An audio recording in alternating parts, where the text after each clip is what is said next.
ఎప్పుడు దొంగలే అడ్వాన్స్డ్గా ఆలోచించి పోలీసుల నుంచి తప్పించుకోవడం చూస్తూ ఉంటాం. కానీ ఫర్ ఏ చేంజ్ ఇక్కడ పోలీసే గజ దొంగలా ఆలోచిస్తే దొంగలందరినీ అవాక్కయ్యేలా చేస్తే పెద్దపల్లి జిల్లాలో మందుబాబుల్ని ముప్పు తిప్పలు పెట్టాడు అక్కడి ఎస్ఐ హరిశేఖర్.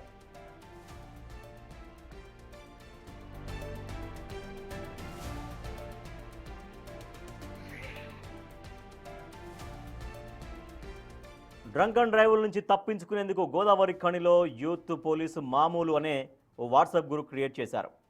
అందులో ఎక్కడెక్కడ తనిఖీలు చేస్తున్నారు, ఏ టైం వరకు ఉంటున్నారు అని ఎప్పటికప్పుడు అప్డేట్స్ చేస్తూ ఉంటారు. అయితే ఓ రోజు డ్రంక్ అండ్ డ్రైవ్లో పట్టుబడ్డ వ్యక్తి ఫోన్ చెక్ చేయగా పోలీసు మామూలు అనే ఒక వాట్సాప్ గ్రూప్ విషయం బయటపడింది. ఇంకేముంది, తాను కూడా ఆ గ్రూప్లో జాయిన్ అయ్యి అందరూ అవాక్కయ్యేలా చేశాడు. ఎస్ఐ జాయిన్ అయిన విషయం తెలిసి చాలామంది గ్రూప్ నుంచి లెఫ్ట్ కావడంతో ఏకంగా సెల్ఫీ వీడియో అప్లోడ్ చేసి వార్నింగ్ ఇచ్చాడు. అందరి ఫోన్ నెంబర్లు సేవ్ చేసుకున్నానని, త్వరలో అందరికీ కౌన్సిలింగ్ ఉంటుంది అంటూ పోస్ట్ చేశాడు ఎస్ఐ. ఇంకేముంది, గ్రూప్లో ఉన్నవాళ్ళు ఎగ్జిట్ అయిన వాళ్ళంతా ముక్కున వేలేసుకుంటున్నారు.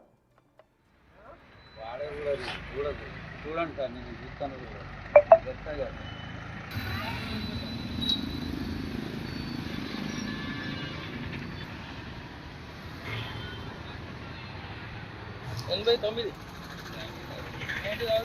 90 కాదు, ఒకటి తక్కువ వచ్చింది. మరి 90 రావాలి, 90 కదా, మరి 89 వచ్చింది. అరే మామా, నేను ట్రాఫిక్ ఎస్ అయినా మామా, నా మీద గ్రూప్ పెట్టిరు కదా, వాట్సాప్ గ్రూప్. నేనే ట్రాఫిక్ ఎస్ అయినా గోదావరి కానీ మున్సిపల్ చౌరస్తాలో వెహికల్ చెకింగ్ చేస్తాను. డ్రంక్ అండ్ డ్రైవ్ రండ్రా మామా, రండి చూసుకుందాం.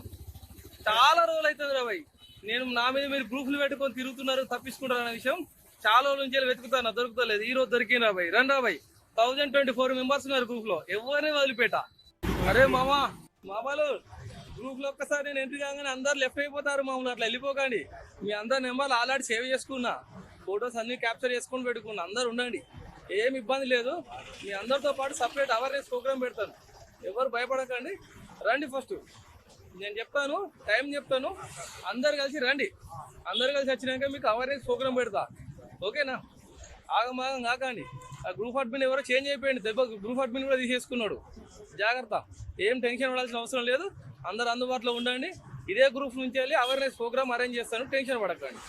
నేను అందరి డీటెయిల్స్ తీసుకున్నాను ఆల్రెడీ. ఆ గ్రూప్ లో ఉన్న ప్రతి ఒక్కరిని మళ్ళీ పిలిపించి సపరేట్ గా కౌన్సిలింగ్ చేయడం జరుగుతుంది. దయచేసి పోలీసు వారి నుంచి వెళ్ళి తప్పించుకో ప్రయత్నం చేయకండి. మీరు ఎందుకంటే యాక్సిడెంట్ నుంచి తప్పించుకోలేరు. మహా అయితే మీరు మాకు ఫోన్లు చేయించో, రికమెండేషన్ చేయించో, మా దగ్గర నుంచి ఫైన్ కేసు కాకుండా చూసుకోగలరు కావచ్చు. కానీ యాక్సిడెంట్ అయినప్పుడు మీ ప్రాణాలు కాపాడుకోవడానికి ఎలాంటి రికమెండేషన్ పనికిరాదు. ఎవరితో ఫోన్ చేయించినా లాస్ట్ మూమెంట్ లో టైర్ ఎక్కేటప్పుడు లారీకి గుద్దుకొని లారీ యొక్క టైర్ మన మీదకి ఎక్కుతున్న క్షణంలో ఎవరికి ఫోన్ చేసినా టైర్ ఆగదు, ఖచ్చితంగా తొక్కుకొనే పోతుంది. నా చేతులతోని గోదావరి కానీ పట్టణంలో జరిగిన ఎన్నో రోడ్ యాక్సిడెంట్ అని, ఈ షెడ్కి మరకలు అంటుతా ఉంటే కూడా, ఈ షెడ్డుకు మరకలు అంటుతా ఉంటే కూడా నా చేతులతో ఎత్తుకొని హాస్పిటల్ చేసిన. అది చాలా మందికి ఈ విషయం తెలిసి ఉండదు. ఇన్స్టాగ్రామ్లో చూసినట్టయితే మీకు తెలిసి ఉంటుంది.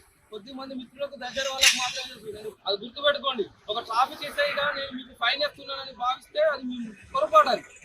నా చేత ఎంతో మంది ప్రాణాలు కాపాడబడ్డాయి, అది గుర్తించండి. ట్రాఫిక్ పోలీస్ అనేది ఓన్లీ ఫైన్ చేయడానికే కాదు, మేము కొన్ని వేల అవేర్నెస్ ప్రోగ్రామ్స్ పెడతాను.